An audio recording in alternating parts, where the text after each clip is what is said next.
Mapagpalang araw sa ating lahat mga ka-ETULAY TV. Ito po ang inyong lingkod na si Tutor Martin from SDO Valenzuela. At ating pong tatalakayin ang para sa second quarter, Music 8, na araling East Asian Music.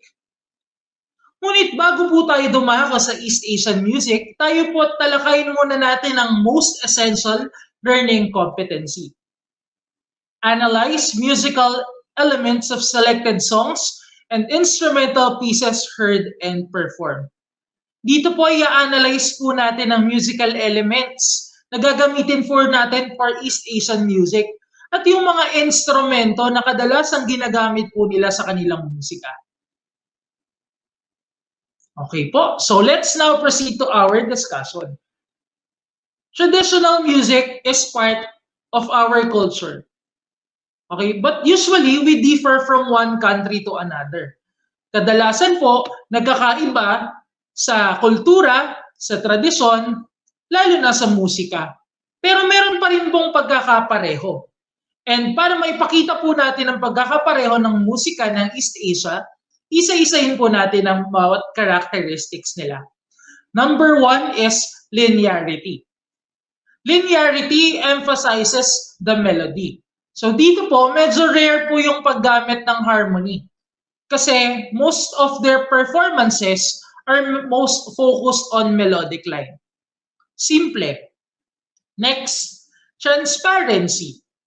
Transparency focuses on the individual instrument. Kahit gaano kalaki ang isang orchestra or ang isang musical ensemble, bawat instrumento ay may individual role specific dun sa melody na piniplay nila. So hindi po basta-basta magsasabay-sabay kasi bawat instrument ay merong ipe-perform at merong ipaparinig sa mga nakikinig. And then we have the word orientation that focus on very low use of abstraction in music. In this case, traditional Asian music has title or lyrics.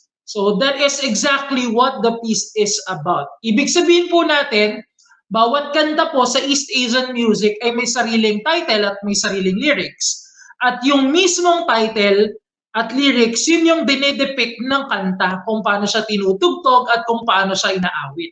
Halimbawa po sa Japan, we have Sakura, which is literally meaning cherry blossoms. And also in Korea, we have Arirang, that depicts the Arirang Pass.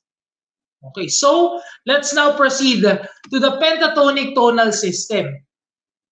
According to the myth and legend, si Linglong, who is the founder of music in Chinese mythology, ay gumawa po ng sistema ng musika. Sa pamamagitan ng bamboo pipes, itinono niya yung mga bamboo pipes sa huni ng ibon at ng phoenix. And nung naitono na ito, nagkaroon po ng invention na 5 notes of the ancient Chinese 5-tone scale. O mas kilala po natin na gong, shang, zhao, ji, and yu. Ngayon po, para mas maintindihan natin yung 5-tone scale ng Chinese, i-relate po natin siya dun sa Western scale ng 5-tone, which is yung Western solfeggio. So kung makikita po natin dito sa dalawang staff, naka-indicate po dito yung solfeggio ng Western, which is yung do, re, mi, fa, sol, la, ti, do, and then yung gong, shang, zhao, bian, zi, yu, and bian, gong. But in this case, since pentatonic tayo, penta means 5. So kailangan 5 lang po na tono. Pero nandito po kasi is 7. And the lower part nga po, 8 kasi merong higher do. So which is equivalent to the lower do. So dito po, tatanggalin po natin yung dalawang tono. So ano po yung tatanggalin natin? Kung ang sagot po ninyo ay yung fa at yung ti or yung bianzi or yung bianggong, tama po ang sagot natin. For Western solfeggio, we are focusing on do, re, mi, sol, and la. With the number 1, 2, 3, 5, and 6.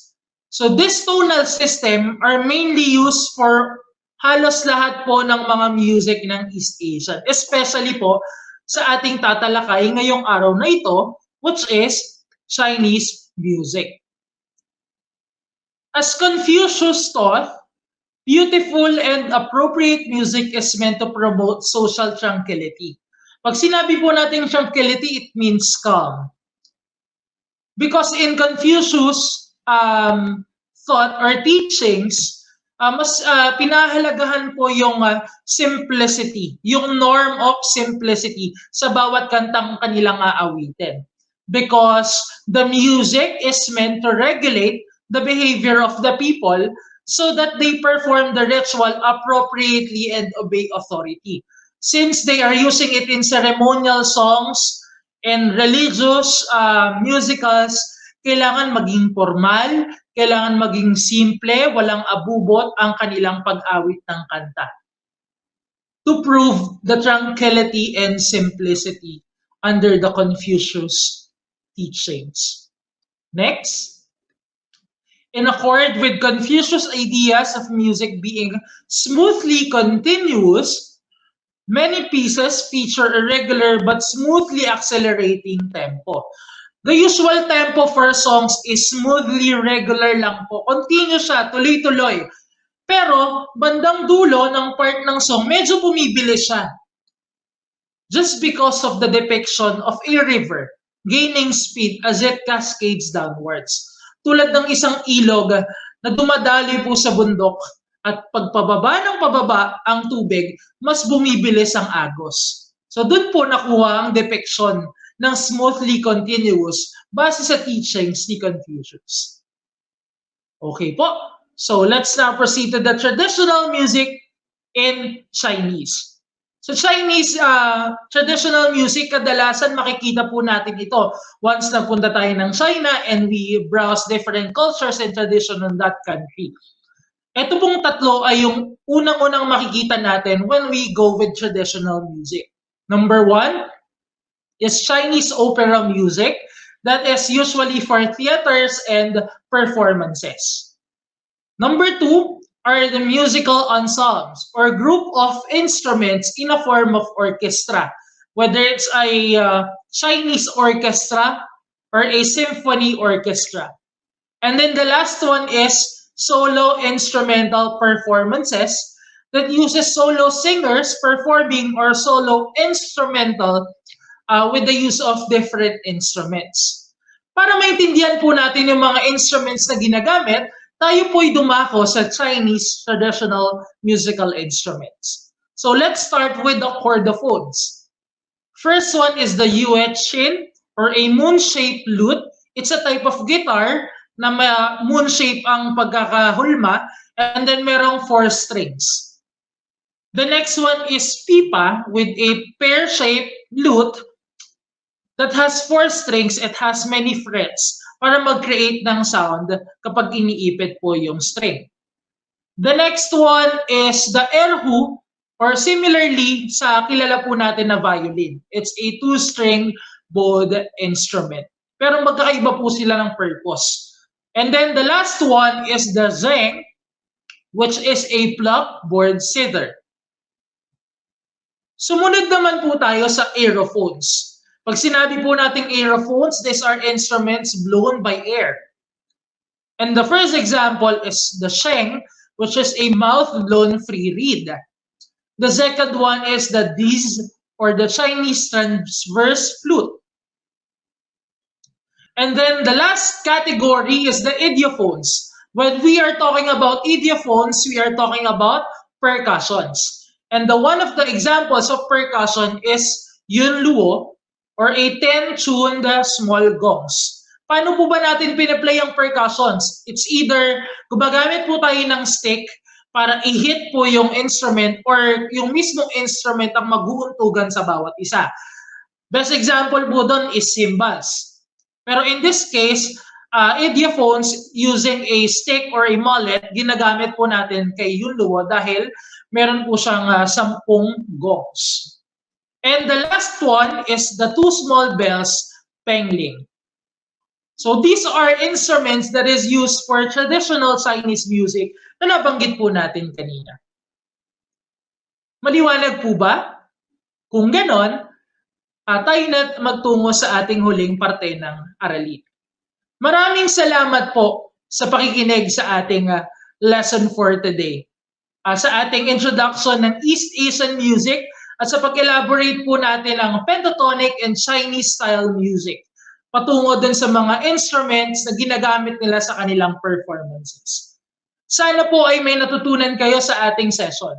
Muli, ito po ang inyong lingkod na si Tutor Martin from SDO Valenzuela. Maraming salamat at isang mapagpalang araw sa ating lahat. Salamat po. Magandang buhay po sa ating lahat. Welcome po sa ating ETULAY online tutorial on TV. Ako po si Tutor Jerik mula sa SDO Cabanatuan, ang inyong makakasama para sa Arts 8.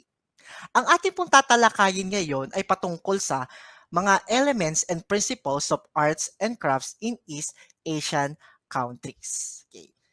Sa ating talakayan ngayon, meron po tayong most essential learning competency na nakapalo po dito ay ang pag-analyze ng elements and principles of arts in the production of arts and crafts inspired by the cultures of East Asia. Okay, so tumungo na po tayo sa ating talakayan. Okay.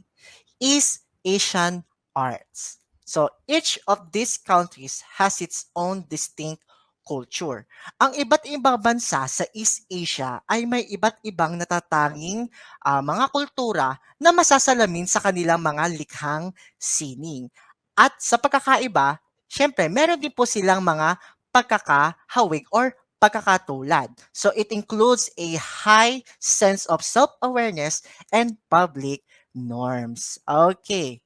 So as we move on, talakayin po muna natin yung unang 5 principles ng arts na nakapaloob sa bawat art form. Okay, so una dyan ay ang tinatawag nating balance. So it is the sense of the stability achieved through implied weight of an object. Okay, so balance refers to an overall distribution of visual weight in a composition. Sabi nga natin, a well-balanced composition feels comfortable to look at.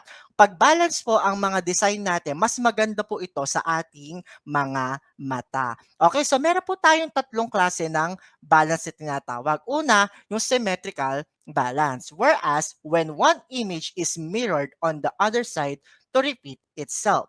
Whereas ito po yung pinaka-formal type ng tinatawag nating balance na kung saan nahahati po yung disenyo sa dalawang halves na nakakaroon ng mirror effect. Okay? Next po. Ang tinatawag nating asymmetrical, when different types of elements create a visual balance. So, kung kanina si symmetrical, tinatawag natin formal, si asymmetrical naman po, ito yung tinatawag nating informal and seamless organized. Makikita naman po natin, di ba? Hindi siya katulad ni symmetrical na kung andito yung puno kanina, i-mirror type niya lang yung nandito sa kabila. So, ito po, magkaiba. Pero, same balance or it creates visual balance pa din kahit magkaiba ng tungo yung pinaka-design natin. Okay, next po is yung tinatawag nating radial balance. Is the distribution of elements around a central point in all direction. So, ang example ko po dito ay yung pagguhit natin ng bulaklak. Na kung saan, di ba, minsan ginagawa natin, tumutuldok tayo sa gitna and then doon magsisimula magdodraw ng petals. So, meron pinagmumulang gitna and then kailangan maging balance yung bawat petals para visually maganda yung kalalabasan ng ating artwork. Magkaroon ng balance. Magkakasing size yung mga petals. Okay. So, next principle po tayo, yung tinatawag nating pattern. As a principle of design may be defined as a regular arrangement of repeated same elements. Whereas, in a design, pwede maging line, shape, forms, or colors na kailangan maging repeated or maulit para magkaroon ng pattern na tinatawag or pwede tinatawag din natin siyang motif. Okay, next. Proportion. So, is the relationship of two or more elements in a design and how they compare with one another. It is said to be one another or can be a harmonious when a correct relationship exists between the elements with respect to size or quantity. Okay, so sinasabi rin po natin na kapag nagdo-drawing tayo or nagpe-painting, kailangan yung magkaroon tayo ng realistic effect. Okay? Realistic effect. So kung wala tayong proportion sa ating mga artwork, hindi siya magkakaroon ng realistic or magiging abstract siya. Okay? Next po. The next principle is what we call unity. In an artwork, creates a sense of harmony and wholeness by using similar elements within the composition and placing them in a way that brings them all together. It means that ito po yung nagbibigay ng harmonious effect sa isang artwork.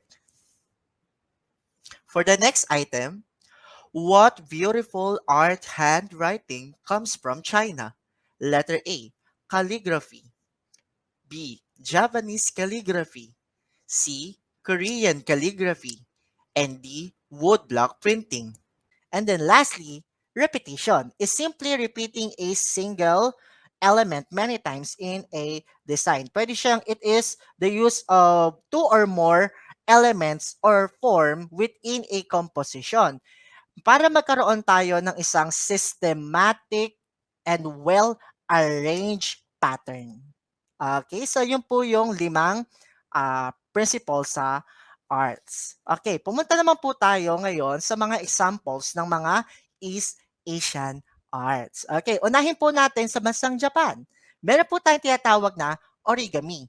Ano po ba si origami? Si origami po ay isang traditional art form na kung saan ito yung tinatawag nilang paper folding, pagtutupi ng papel.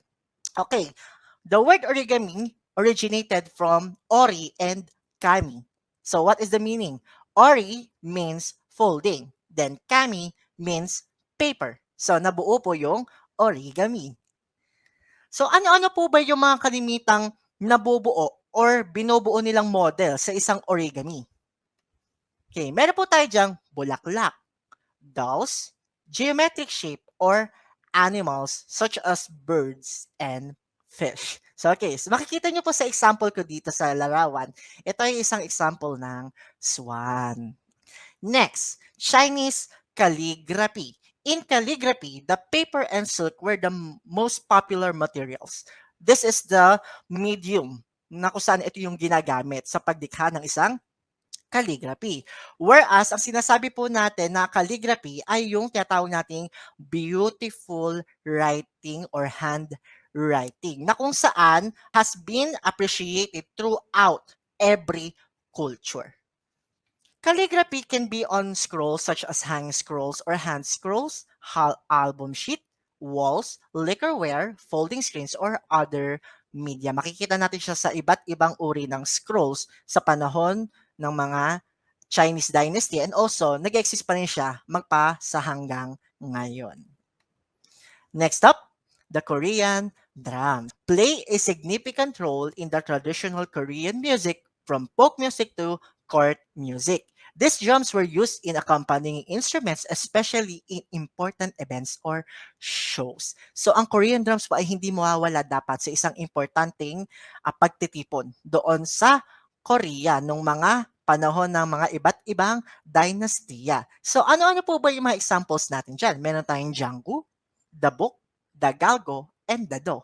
Kung saan si Gangju, a double-headed hourglass shape, si Bok, a barrel drum, Galgo, a double-headed hourglass shape but only with two sticks, and the Do, single pellet drum on a pole. Okay, so this drums is classified into membranophone. Na kung saan ito po mga drum natin, pinaka-membrane po nila ay gawa sa balat ng hayop. Okay, and then yung pinakakatawan po nila ay gawa sa wood or possible sa metal. So I hope marami po tayong natutunang bagong konsepto pagdating sa East Asian art. So ngayon po magkakaroon po tayo ng simple assessment. So assessment po, pipili lang po tayo ng letra from the choices. So, unang question.